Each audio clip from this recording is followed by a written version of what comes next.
नमस्कार, बिहार मिथिला न्यूज में आपका स्वागत है। मैं हूं मनोज। देखिए, राजनीतिक रूप से दरभंगा में जो चर्चा चल रहा है, दरभंगा के 10 विधानसभा में लगातार समीक्षा चल रही है।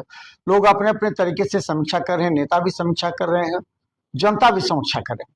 चलिए, आज हम आपको एक बहुत ही महत्वपूर्ण जिस बिंदु पर हम चर्चा कर रहे हैं वो है दरभंगा शहरी विधानसभा से टिकट जिनके हाथों में मिल करके टिकट वापस चला गया, वो है राकेश नायक। देखिए, राकेश नायक दरभंगा की पिछली बार अचानक उनकी पत्नी मेयर चुनाव लड़ी और 17,000 मत लाकर सभी को चौंका दिया। किसी दल से नहीं थे, लेकिन उनका जो परंपरागत वोट था वो कहीं अधिक था।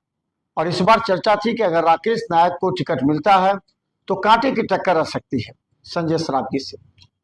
लेकिन राकेश नायक को उनका दिया हुआ टिकट छीन लिया गया, उनके साथ किया हुआ कमिटमेंट भी खत्म हो गया। इसलिए विधानसभा चुनाव में पूरी तरह अलग थलग रहे। लेकिन उनके वोटरों में इस बात की चर्चा थी, ये अलग बात है, उनके तमाम वोटर बीजेपी को वोट कर दिए क्योंकि उन्हें कोई दिशा निर्देश मिला नहीं था। और राकेश नायक के जो 17,000 से अधिक वोटर हैं वो उनके हैं, उनके बातों पर चलते हैं, उनके बातों पर काम कर सकते हैं। तो इस बार ये चर्चा थी कि आखिर राकेश नायक चुनाव से अलग थलग क्यों होगी। इसके पीछे एक कारण था कि टिकट लिया हुआ उनका वापस हो गया। सिर्फ एक स्टेटमेंट जो उन्होंने मुड़िया में दिया था, मुड़िया में जो घटना घटी थी वो सभी ने देखा। अगर राकेश नायक नहीं रहते उस समय, क्योंकि हमने उस समय शाम में भी देखा था, सुबह में भी जाके देखा था, अगर राकेश नहीं रहते राकेश नायक तो दोनों तरफ बहुत से लोगों के घायल होने की सूचना होती, बहुत से लोग हताहत भी हो सकते थे। इस स्थिति हो गई थी आमने सामने। इस परिस्थिति में कुछ बाहर से लोग जो आकर के वहां थोड़ा सा डिस्टर्ब करने का प्रयास किया, उसके खिलाफ उन्होंने कहा। देखिए, स्वाभाविक बात है, एक बात समझिए, राकेश नायक ने जो मुद्दा उठाया वो स्वाभाविक है। उनका कहना था कि जब ताजिया पूरे मुड़िया में घूम सकता है, कहीं उसको कोई रुकावट नहीं है, तो सरस्वती पूजा का प्रतिमा क्यों नहीं घूम सकता, ये सवाल उठाया गया था। और इस पर कुछ लोगों ने अनावश्यक तूल दे दिया।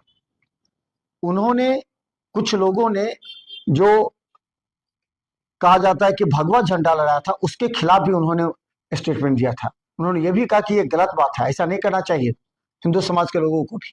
यानी वो उस समय बताने का प्रयास किया कि आपसी सौहार्द बने रहे।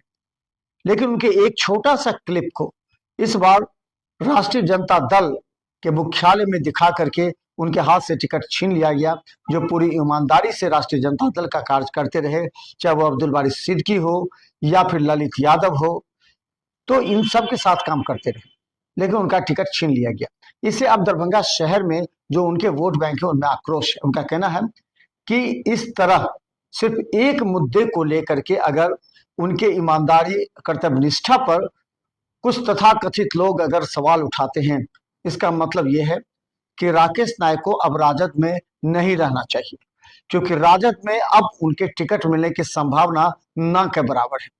जब भी उनको टिकट की बात होगी फिर वही क्लिप दिखाया जाएगा, चाहे वो मेयर का चुनाव लड़ेंगे या फिर विधायक का चुनाव लड़े, कोई भी चुनाव लड़े, उनके लिए उनके विपक्ष के पास एक छोटा सा क्लिप आ गया है जो हमेशा हिंदू और मुस्लिम करके उनके दिल के अंदर इस बात को झकझोरेगा कि ये हम अब क्या करें।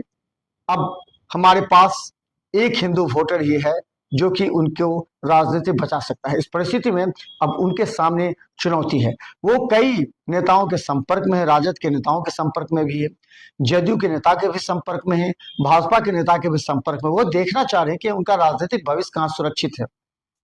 एक तरफ तो उन्होंने देख लिया, अब उनके लिए ये चुनौती है कि वो सोच समझ कर निर्णय लेने हैं। दरभंगा के कई बड़े नेता उनके संपर्क में, दरभंगा से लेकर पटना तक के कई बड़े नेता उनके संपर्क में हैं। और उनकी जो उनके साथ जिस तरह की घटना घटी है, जिस तरह उन्हें प्रताड़ित किया गया, मेंटली टॉर्चर किया गया, जो इतने दिन से लगे हुए थे, उनके साथ इस तरह का घटना घटी, इसके बाद कई बड़े नेता उनके संपर्क में और वो चाहते हैं कि राकेश नायक अभी डिसीजन ले लें।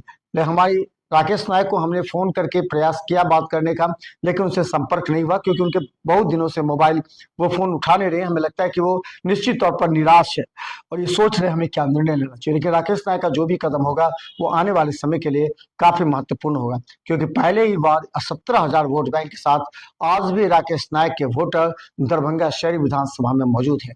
और अगर कहा जाए ये बात, तो किसी न किसी रूप से अगर यहाँ से राष्ट्रीय जनता दल या नाव छाप हारी, तो उसमें राकेश नायक की खामोशी महत्वपूर्ण है। अगर राकेश नायक खामोश रहे, इसका मतलब राकेश नायक के जो 17,000 वोटर थे, वो कहीं न कहीं उनमें से 50% भी अगर वोट संजय सरावगी के खाते में चला गया या उनके ही खाते में चला गया, क्योंकि उनके पास विकल्प नहीं था। जो राकेश नायक के वोटर थे, राकेश नायक के खामोश रहने से उनके पास विकल्प नहीं था, इसलिए अधिकतर वोट संजय सरावगी को मिले, जिससे संजय सरावगी को निश्चित तौर पर ज्यादा वोट प्राप्त हुई। नहीं तो आप सोच सकते कहां से इतने वोट, 23,000 वोट आ जाएंगे। यह भी एक सोचनीय विषय है। इसलिए संजय सरावगी को जो 23,000 वोट आए हैं 24,000 के पास, ये लोग सोच रहे हैं कि वो वोट बैंक किसका था। जिसका भी वोट है वो बैंक होगा, उसकी इस बार समाज में प्रतिष्ठा बढ़ेगी, राजनीतिक पूछ बढ़ेगी। तो देखते रहिए बिहार में 40, क्योंकि हम हर नेताओं का भी अब समीक्षा कर रहे हैं, ताकि नेता को भी समझने का मौका मिले कि उनके जिंदगी भर की राजनीतिक कमाई का हश्र क्या हुआ, जिसमें एक राकेश नायक भी है। वहीं बता दें हायाघाट से कुमार गौरव की भी हम चर्चा करेंगे। देखते रहिए बिहार में 40। यूट्यूब में सब्सक्राइब कीजिए, के दर्श पर लाखों लोग हमें देख रहे हैं। धन्यवाद।